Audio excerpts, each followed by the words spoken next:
नमस्कार साथियों, स्वागत है चैनल पर आपका। मैं हूं संजय नामदेव और हम पढ़ने जा रहे हैं प्रश्न बैंक, विषय भूगोल, कक्षा 12वीं की। इसके पहले वाले भागों में हमने इकाई 1 के अध्याय 1 की चर्चा आपसे की है। यहाँ इकाई 2 जो हमारा 1 है उसके अध्याय 2 की चर्चा हम कर रहे हैं, प्रवास, प्रकार, कारण और परिणाम।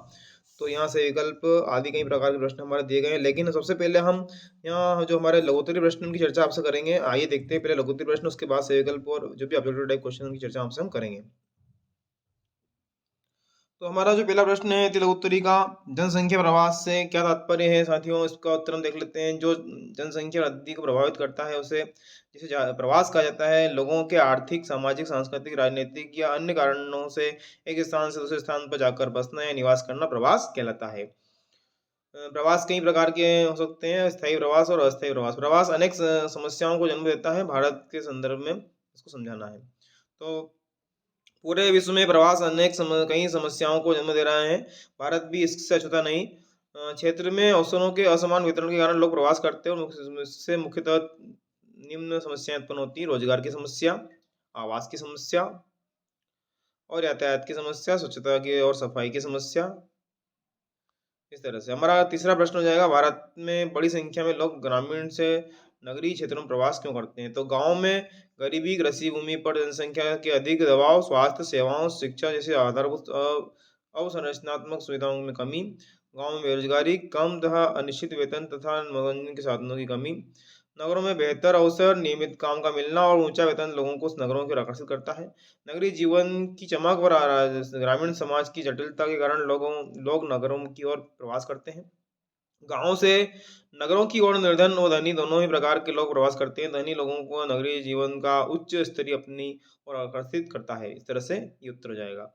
अंतर्राष्ट्रीय प्रवास किसे कहते हैं साथियों? अगर आप चैनल पर नए हैं, चैनल सब्सक्राइब कीजिए, लाइक कीजिए, दोस्तों के साथ शेयर कीजिए। इसके पहले की वीडियो यदि आपने नहीं देखे हैं तो चैनल की प्लेलिस्ट में जाकर के कक्षा 12वीं भूगोल में आप देख सकते हैं। प्रश्न बैंक के भाग 1 की चर्चा हमने आपसे की है और इस वीडियो के जो डिस्क्रिप्शन बॉक्स है उसमें भी आप जाकर के इसकी लिंक हमारे चैनल के प्लेलिस्ट की आपको मिल जाएगी, वहाँ पे आप देख लीजिएगा। अंतर्राष्ट्रीय प्रवास व्यक्तियों द्वारा किसी एक देश से दूसरे रोजगार की तलाश में बसने अथवा अन्य किसी विशिष्ट उद्देश्य की पूर्ति हेतु किए जाने वाले आवागमन को अंतर्राष्ट्रीय प्रवास कहते हैं।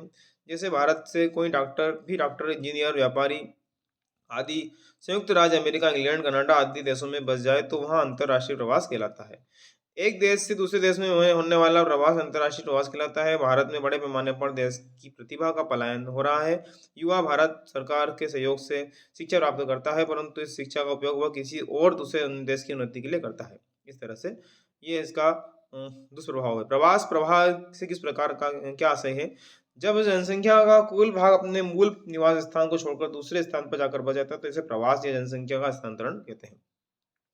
प्रवास देश से देश के अंदर जनसंख्या का पुनर्वितरण होता है। इसके द्वारा क्षेत्र की वायु आयु व लिंग संरचना में गंभीर असंतुलन पैदा होता है। प्रवास के कारण उद्गम तथा गंतव्य क्षेत्र दोनों में लाभ व हानि दोनों उत्पन्न होते हैं। प्रवास अच्छे बुरे दोनों ही परिणामों का जनक है। यह मुख्य रूप से अवसर के असमान वितरण के कारण उत्पन्न होता है। इसके कारण कई प्रभाव उत्पन्न होते हैं, जैसे आर्थिक, सामाजिक, पर्यावरणीय, जननांगीय आदि कई प्रभाव के प्रभाव इसके पड़ते हैं। यहाँ 3 नंबर वाले प्रश्न की चर्चा आपसे कर लेते हैं। भारत में अंतर्राष्ट्रीय प्रवास के कोई 3 कारणों को समझाइए। तो एक देश से दूसरे देश में होने वाला प्रवास अंतर्राष्ट्रीय प्रवास कहलाता है।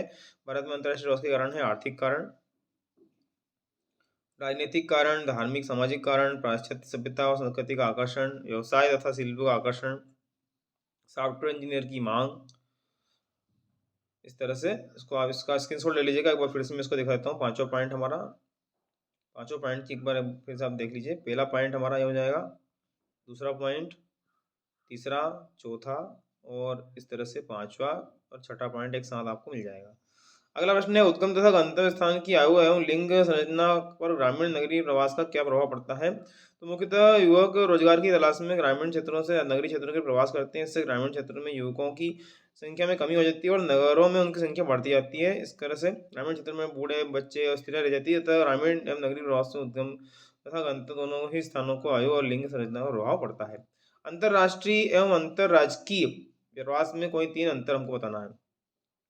तो निम्न अंतर है। पहला अंतर हो जाएगा, प्रवास में जिस राज्य में जन्म स्थान है उसी राज्य में किसी दूसरे स्थान पर चले जाते हैं। इस प्रवास में एक राज्य से दूसरे राज्य में चले जाते हैं। यह प्रवास सामाजिक अथवा आर्थिक कारणों से होता है। यह प्रवास मुख्य कारण आर्थिक ही होता है।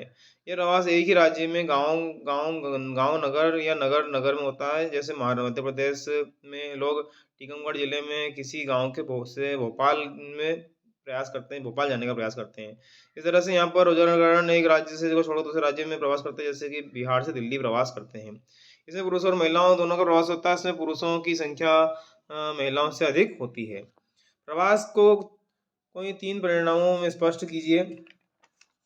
तो यहाँ पर प्रश्न क्रमांक 4 है, उसके निम्न है आर्थिक का परिणाम। इसका स्क्रीनशॉट ले लीजिए अब आप यहाँ से। नंबर 2 हो जाएगा ये राजकीय अंतर्राष्ट्रीय प्रवास भी इसमें आ जाएगा। तीसरा पॉइंट इसका हो जाएगा। इसके बाद में पर्यावरणीय परिणाम जो है इसको देखें तो इसका पहला पॉइंट, दूसरा पॉइंट, तीसरा पॉइंट, इनके स्क्रीनशॉट ले लीजिए। तीसरा नंबर का पॉइंट है प्रवास के प्रमुख की परिणाम लिख रहे हैं, तो यहाँ से इसका स्क्रीनशॉट ले लीजिए। 4 पॉइंट दिख रहे हैं आपको, 5वां पॉइंट हो जाएगा। इसके बाद में प्रमुख सामाजिक परिणाम हो जाएंगे। पहला परिणाम, दूसरा थोड़ा बड़ा उत्तर है हमारा क्योंकि बड़ी क्लास के हिसाब से है। प्रश्न क्रमांक 5 आंतरिक प्रवाह की कोई 3 धारणाओं को स्पष्ट कीजिए। तो गांव से गांव की ओर, इसका स्त्रियां इस प्रवास का प्रकार का प्रवास करती है। नगरों से गांव से नगरों की ओर हो जाएगा। नगरों से नगरों की ओर, नगरों से गांव की ओर द वाला।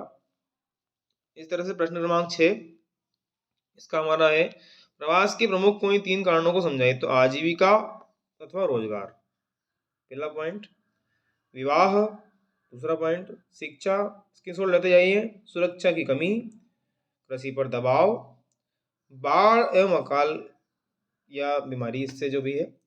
यहाँ हमारे वस्तुनिष्ठ प्रश्न की प्रारंभ करते हैं। इसके बाद में हम तो सही विकल्प से यदि प्रारंभ करें तो पहला हमारा निम्नलिखित में से किस राज्य में सर्वाधिक संख्या में अप्रवासी आते हैं। तो इसका उत्तर हो जाएगा महाराष्ट्र, सी वाला।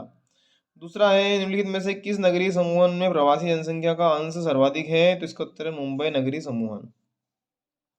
तीसरा प्रश्न निम्नलिखित में से कौन सा कारक अपकर्ष कारक नहीं है। तो इसका उत्तर हो जाएगा डी वाला आपदा। भारत में स्त्री प्रवास का मुख्य कारण क्या है। तो सी विवाह।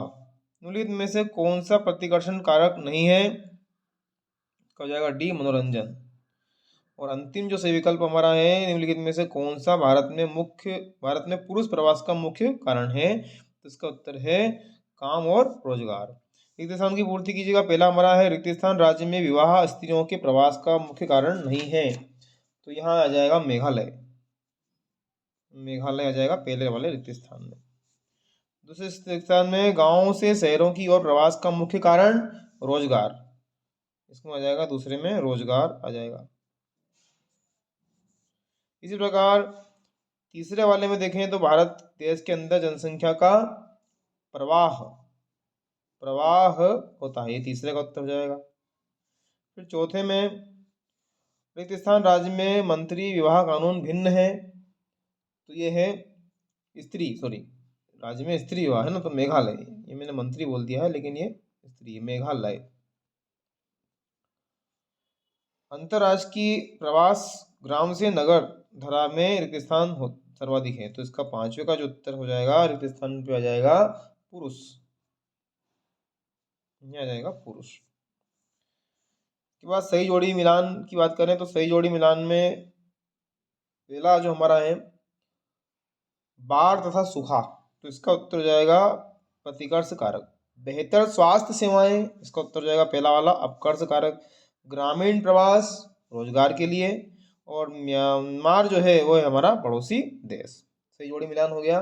सत्य सत्य की बात कर लेते हैं, इसके बाद में एक शब्द एक वाक्य का उत्तर भी हम देख लेंगे। तो सबसे पहले सत्य सत्य की बात करेंगे।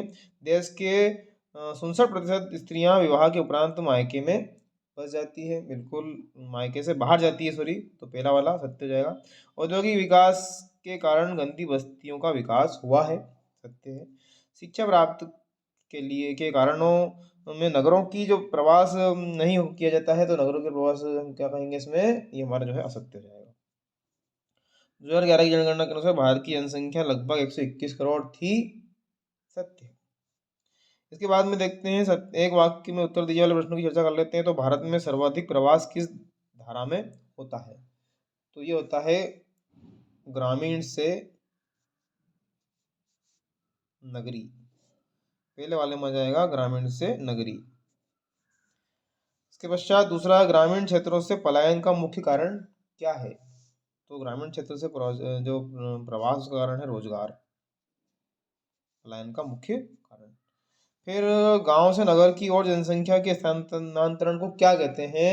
तो इसे कहते हैं नगरीय प्रवास, नगरीय प्रवास।